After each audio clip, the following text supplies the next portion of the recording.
The lights inside the Nairobi Global Tech Forum dimmed.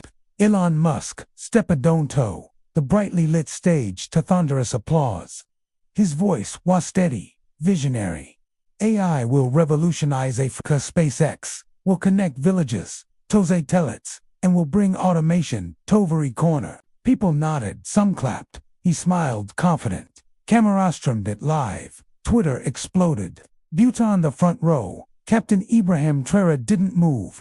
His face was calm, still. Then the moderator asked Captain Traoré, as a leader of a rising African, "How do you feel about this vision?" Silence. The room leaned in. He slowly rose, adjusted his uniform. Ice harp voice, firm, but low. Then Kimithi's sentence, that dropped like thunder. "You didn't build for us. You built over us." The audience gasped. Some chuckled nervously. Others froze. Elon blinked. No one moved. The silence became heavier than theolites above them. Cameras zoomed in. Journalists whispered frantically. Something had shifted in that moment. And deep down, Elon knew it too. But what did he really mean? Within an hour, the clip hit 12 million views. Captain Ibrahim Traoré's words weren't just heard. They were felt. They echoed in classrooms, boardrooms, villages, and capitals. "You didn't build for us. You built over us." Simple, devastating. Elon Musk's response hadn't yet come, but the internet had. One Nigerian show teacher posted, "He's right. We have towers in tech, but kids still walk 10 kilometers for water." A Ghanaian tech founder added, "Startups die hairbuckers. We can't afford Elon's infrastructure." Suddenly, this wasn't just about technology. It was about dignity. Old photos resurfaced. Children under Starlink antennas without schools. Videos of dusty clinics where no solar panel had been installed. Some African influence supported Musk, he shopping one said. But others weren't soldier. CNN replayed the moment. So did Al Jazeera. BBC called it the 5-second statue, the Silicon Dream. Meanwhile, Traoré had left the summit hall quietly, no press. But in a dim corner of the building, Elon stood, staring at a screen, replaying the clip over and over. He muttered to himself, "Did I really teen back in Ouagadougou?" Captain Trout Ouagadougou, his mother's house, quietly long after midnight. No guards, no press, just the smell of old wood and peanut stew. His mother sat on a small stool, watching a cracked phone screen. The clip was playing again. She looked up at her son, eyes full, voice trembling. "Ibrahim, that sentence," she said softly. "It came from your father, didn't it?" Hanadid sat beside her, took her hand. "When I was a boy," he whispered, "Bobasadi, they'll build towers, but never touch the roots. If you ever get themic, speak for the ones beneath it." Outside, fireworks cracked, protesters cheered in Mali. Youth marched in Uganda holding signs. "We are not a market. We're a people." Inside, his mother wept. They needed that Ibrahim, not just Africans, the world. Meanwhile, Elon Musk was on a private tekel with his PR team. He was angry, defensive. "Draft me a statement," snapped. "Something smart, professional. Fix this." But something inside him wasn't at ease. His phone vibrated again. A message. Just 4 words from a Nobel laureate. "Don't fix it. Face it." As the applause died down, you could hear it. The war-off cameras zooming in. The faint echo of Traoré's words bouncing off the marble walls. "You didn't build for us. You built over us."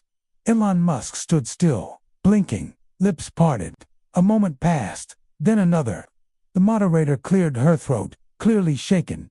Quotes, "Mr. Musk, would you like to respond?" Elon leaned forward slowly, gripping thick. I think that's a bit unfair," Hesed voice tight. "We've connected African schools to satellites. We've brought internet to places no one else would." But the audience wasn't clapping. In fact, many had their phones out, not for selfies, but to tweet, record, and on screen, the words appeared in real time. "Built over us. Africa speaks." Traoré Ruth. From Kenya to Baltimore, people were posting old images of high-tech towers beside collapsing hospitals, buckled under a Starlink antenna, barefoot, reading on sand. And back in the summit hall, Ibrahim Traoré, just stood silent and still. Elon looked at him again, but for the first time, not as a billionaire, but as a student in the presence of something farty poor. The video clip reached 20 million views in less than 12 hours. But it was worth a bend in a dusty schoolyard in Burkina Faso that would break the world's heart. A reporter visited a Tony school, tin roof, no doors. Shisked a boy named Malik, 9, what he thought of Traz sentence. Malik looked into the camera and said, he told the Ruth, we see big towers, but still witter. My little sister died. Becca Sethier was no hospital. Silence. The journalist wiped her eyes on camera. That clip went even more viral than the summit itself. Millions began resharing it with the caption, this is who Elon. In Los Angeles, a woman watching the clip burst into tears. In Ghana, school children drew posters. We are under your towers, but we are unseen. Traoré hadn't just spoken for Burkina Faso, he had spoken for the invisible. Back in the Summit Hotel, Elon watched Malik's clip in silence. He sat alone, phone shaking in his hand. For the first time in his career, he didn't have an answer. 2 days later, a handwritten envelope arrived at the reception of the Summit Hotel. It was addressed simply, Mr. Elon Musk, for your heart, not your mind. Inside was a letter from a woman named Dacha, a nurse in Niger. She had watched its summit live. Her words were soft but piercing. Dear Mr. Musk, when your satellites came, we celebrated. But when my generator failed during childbirth and a mother bled to death, your tower school not help me. Your brilliant but brilliance, without humanity, is just brightness in the dark. Thank you for your efforts. But please listen. Ference, listen. Elon read it 3 times, folded it, stared out the window.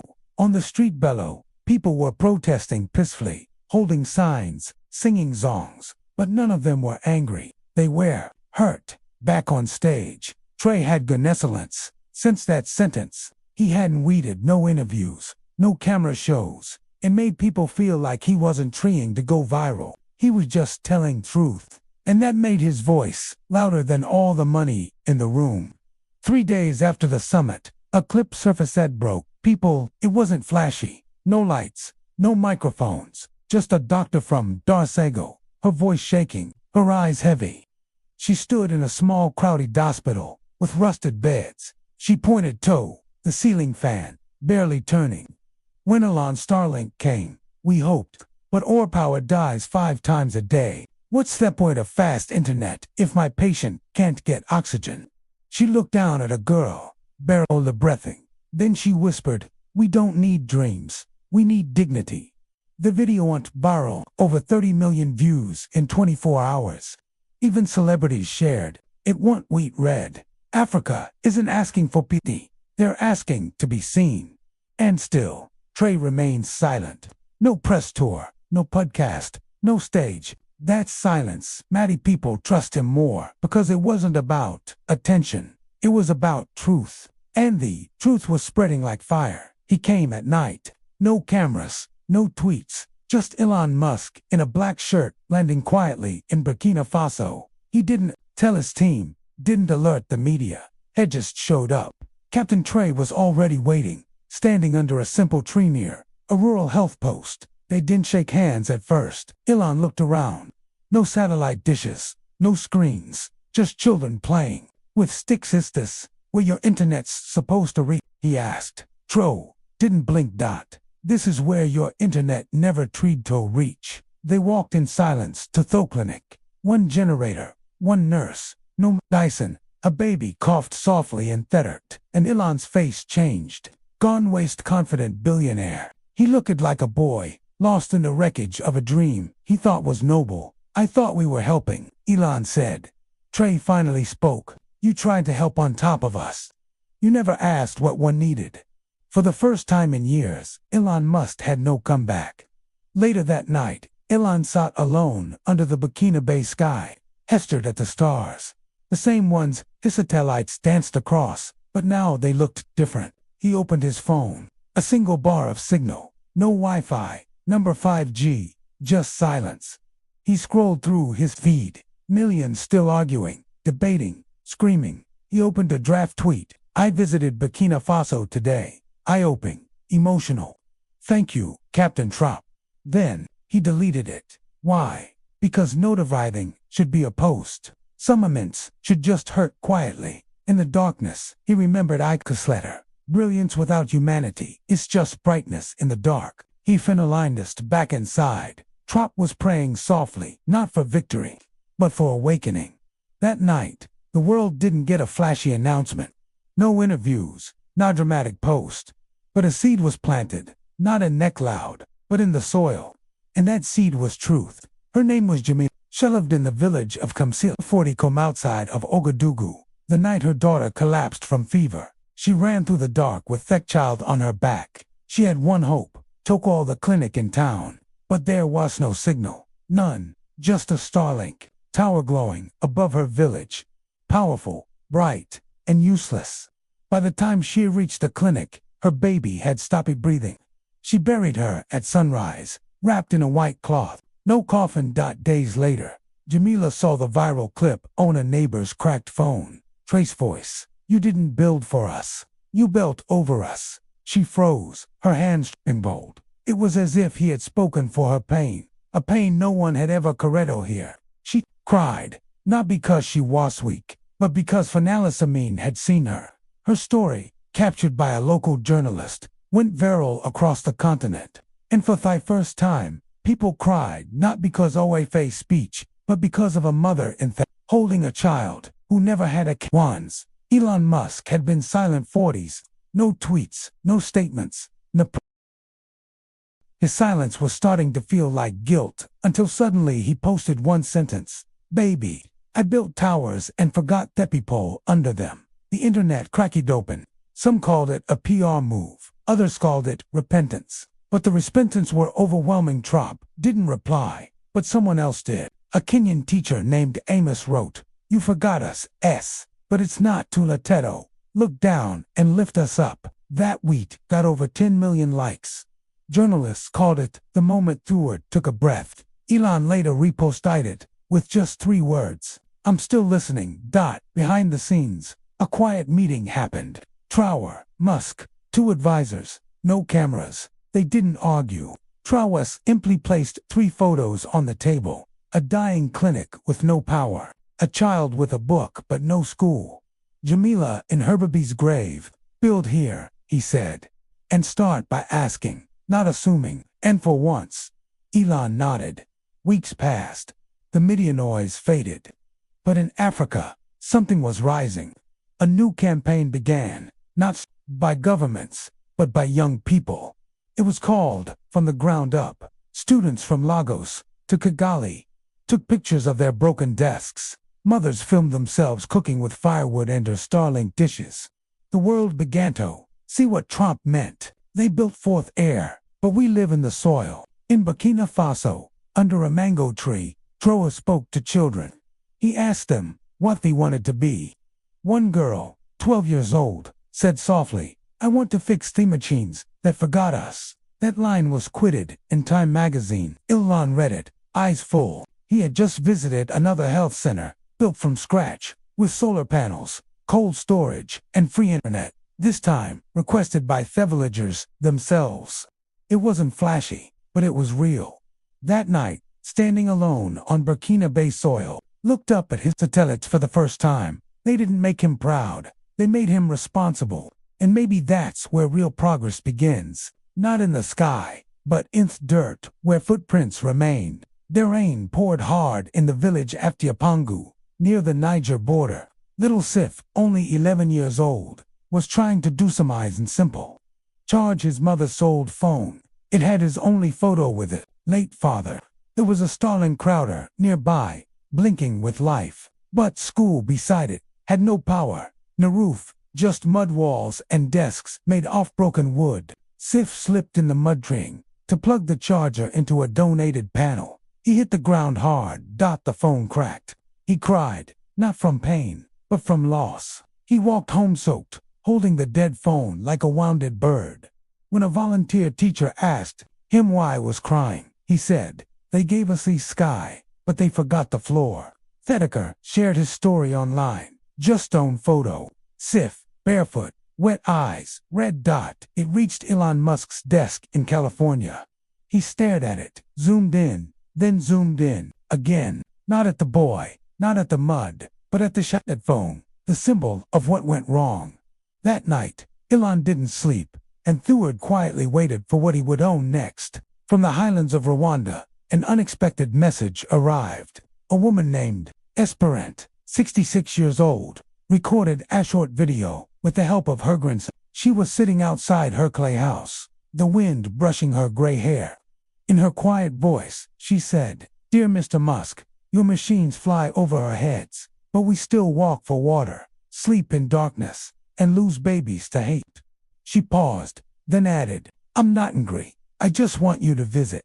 No cameras, no speech. Just come and see how we live." The video went viral, not because it was loud, but because it was real. She wasn't asking for money. She was asked to be seen.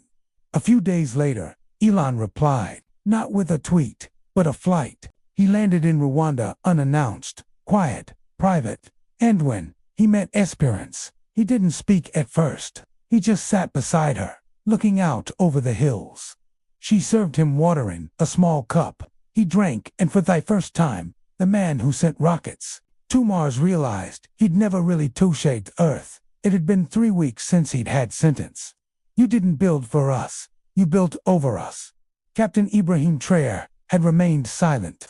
No interviews, no social media, no speeches. People thought he had moved on, but he hadn't. He was waiting. And finally, at the African Union Conference in Addis Ababa, he stood once more. This time, not in a suit, but in his military fatigues, plain, grounded. The room went quiet. He looked around slowly, thoughtfully. Then her spoke. "This isn't about Elon Musk. It's about all of us, governments, corporations, even leaders like me. We speak Afrogress, but we forget the people." He paused, then added, "Africa doesn't need to catch up to the world. The world needs to slow down and listen." There was no applause at first, just silence. A heavy emotional silence that made even journalists lower their cameras. Winslow clapping, rising from presidents, from students, from workers, from everywhere. That clip went viral, too. But this time, people didn't share it to org. They shared it to cry because they finally saw a leader who didn't want to be worshipped. He just wanted his people to be heard. In a quiet village in Togo, a young girl named Hail Limidid, of malaria. Her father buried her under the shade of a baobab tree. The Starlink dish above the village blinked its blue light that night, but hey, limahajano badge. No mosquito nache no medicini. Her father carved her namento, the trunk of the tree with a rusted nail. Later, a journalist passing through asked him what he thought of Elon Musk's satellites. He didn't answer. He just pointed upward, then downward. "They look at the sky," he whispered, "but me. Child sleeps in the ground." That quote hit international headlines. It made news anchors cry. And once again, Ibrahim Traoré said nothing, because Penderson always need an explanation. It just needs witnesses. Back in California, Elon Musk read the story. Then he turned to his engineering team and said, "We build beautiful machines, but now I want us to build quiet miracles on the ground." And from that day forward, things changed. Not online, but on soil. 3 months later, something happened that made global headlines. Which should have a small primary school in Bobo Dioulasso finally got electricity. Not from a corporation, not from a government, but from a partnership born of that summit moment. Ibrahim Traoré's vision and Elon Musk's resources. One solar panel, one battery, one flickering bulb. That night, 10 children stayed after class just to read under that light. Edgar captured the moment. A photo of kids smiling wide under a single bulb, books in their hands. The chalk, she posted it with the caption, "For the first time, my students believe future isn't far away." The image went viral. Not for drama, but for hope. That post reached every corner of the world. And at the bottom of the photo, scrolled in chalk, were few words, "Thank you for coming back to Thigran." When Elon saw it, he didn't cry publicly, but he forwarded it to Traoré with one simple message. We're just getting started. And Trop, he replied with 2 words, together now. 1 year later, no massive launch, no trending hashtag, but something was growing.